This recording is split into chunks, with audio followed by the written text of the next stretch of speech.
sa makina qarkullonin në Shqipërinë komuniste në vitin 1989. Arben, sa makina qarkullonin? Me djenin time në vitin 89, fund në vitin 90, qarkullonin afro 14.000 makina, ku ishte gjithë fondi shtetëror, se ishin të gjitha makinat ishin shtetërore. Asnjë private. Asnjë private.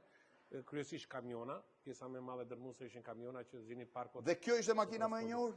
Zuku ka qenë një nga markat më të njohura prezent në Shqipëri. Zuku dhe Zisi që është atje. Zuku, Zisi dhe Saureli. Këtu janë biletat e qarkullimit me tren dhe autobus. Këtu janë me tren, me autobus. Fondi biletave fillon që nga 1926, që është bileta me hershme. Po? Dhe deri në ditët e sotme, fillon 26-27, deri ditët e sotme. Këtu kemi disa bileta të qarkullimit me aeroplan, nga Interflugu që ishte Gjermanisë Lindore, kemi Aeroflotin e Bashkimit Sovjetik, dhe kemi një bilet të veçantë. Ajo që nga shumë interesante, po? Që është përdorur në Shqipëri, dhe është e linjës, është e linjës Tiranë-Shkodër.